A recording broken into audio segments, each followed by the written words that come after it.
Welcome to this episode of We Go Fregeau! Starring Maria Robertson and Dr. Paul Fregeau. Hello, and welcome to the 5th episode of the DPS podcast, Here We Go Fregeau. I'm Maria Robertson, Director of Community Engagement, and joining me is Superintendent of Decatur Public Schools, Dr. Paul Fregeau, and special guest Jay Owens, the District Recruitment and Retention Specialist. Hello, Paul and Jay. Hello. Good afternoon. Good afternoon. So, as both of you know, and most of the public understands, that Decatur Public School is facing a teacher shortage. We have many vacant teaching positions at various schools in our district. And in this podcast, we're going to explore those vacancies and clarify exactly how those vacancies are affecting our students and what the district is doing to combat that. Sounds like a plan. Let's do this. All right, Jay, here we go. All right. First, let's get an understanding of the vacancies we're dealing with. What are the exact numbers in terms of vacant teaching positions in the district, and which schools are affected most by these vacancies? Okay.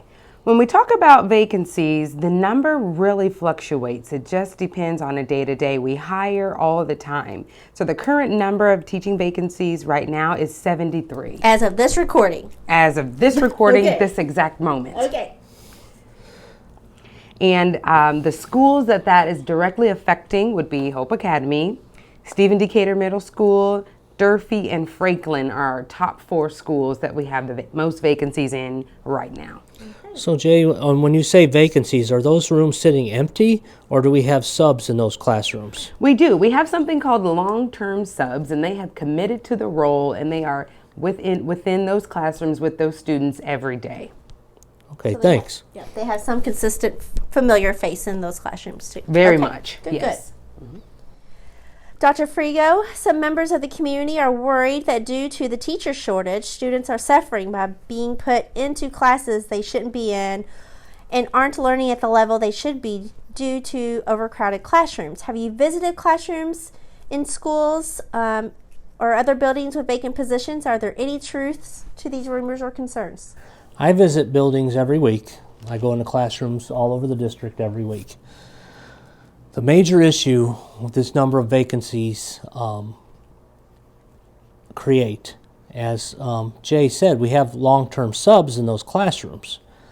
What you have is the inconsistency of instruction from year to year. Yeah. And you're constantly training people to serve. They're called long-term subs, but it's really just a short-term solution because you don't know if they're coming back the next year. A lot of them are retired teachers, and out of the goodness of their heart, they come back and help our kids.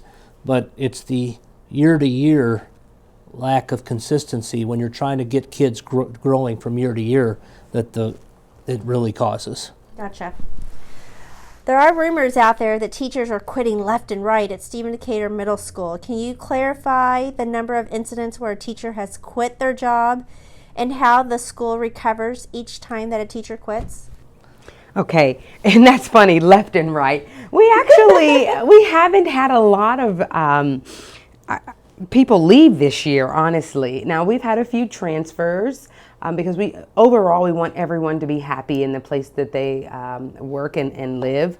But we have not had a lot of people leave. I would say our resignation number is under 20. That's good to hear. District-wide. District-wide. Not just Stephen Decatur. Not just Stephen Decatur, Yes. not at all. Oh, good.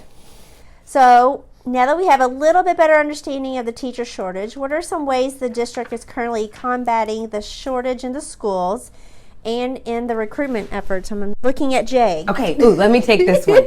And then we can call it Here We Go, J-O, okay, for just a minute. All right, so. You gotta get a whole nother class to say that.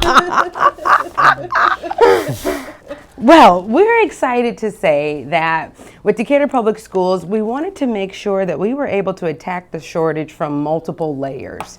So at this exact moment, we have a new partnership with Golden Apple Scholars, and that will be for those coming right out of high school, going into their first year of college. They'll be with Golden Apple, Are you guys familiar with I'm Golden not. Apple? I'm glad you asked that. I am, because- but these folks probably aren't. Okay, so Golden Apple is a program. They are located in Chicago, Illinois. They work with Illinois specifically, so that's one highlight that Illinois has to ourself.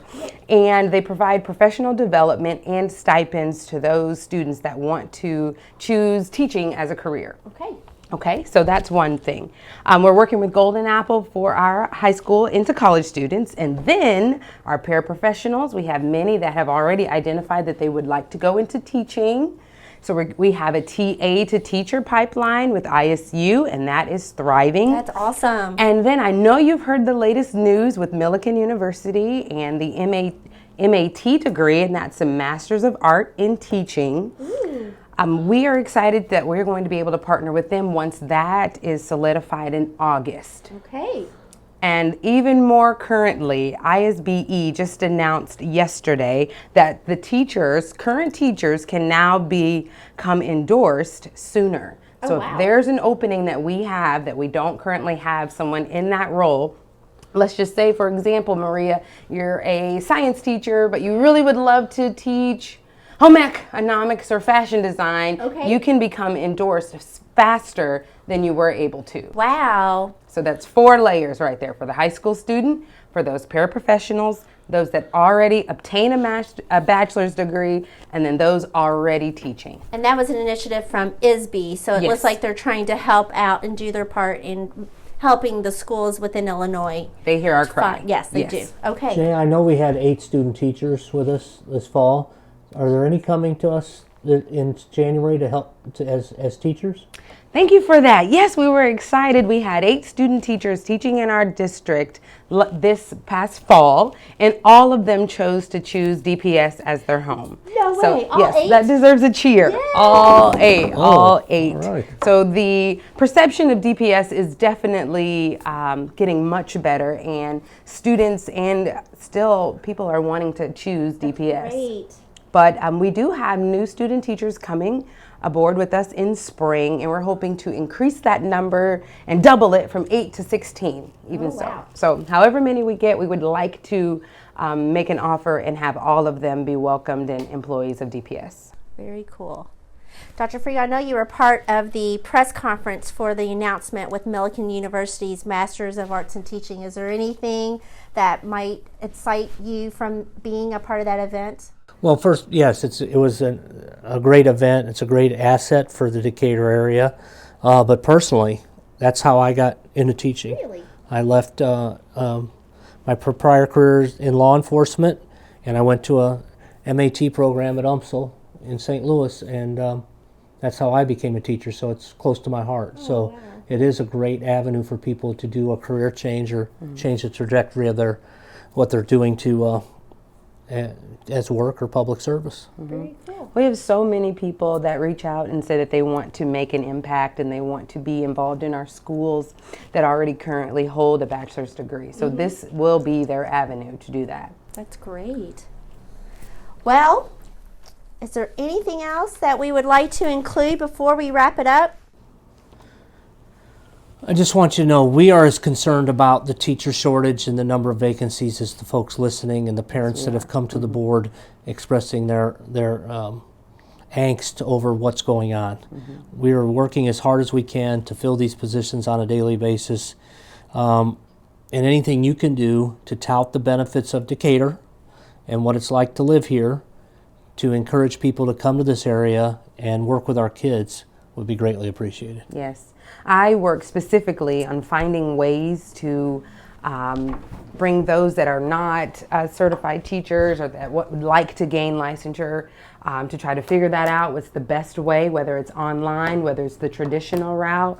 That is what I do, and also to retain the ones that we do have. So this is not just a thing that we're thinking about right now because we're in a shortage. This is what we do and what we're dedicated to every day. Hopefully our families out there know that the district is really putting forth some really good intentional efforts in trying to combat some of these vacancies in our buildings. So we do our work, we do care, and we are working to get bodies into those vacancies. So thank you guys for coming or visiting today. This concludes the episode of Here We Go Fregeau. Thank you, Jay and Dr. Fregeau, for taking time to answer these questions for our community. You're welcome, and Have a great evening. And a great day, good evening, and a nice weekend, and happy holidays, and all that good stuff. Yep. If anyone has any ideas for topics in the future for our podcast with Dr. Fregeau, please leave a comment or a private message on our Facebook page. And as always, thank you for listening.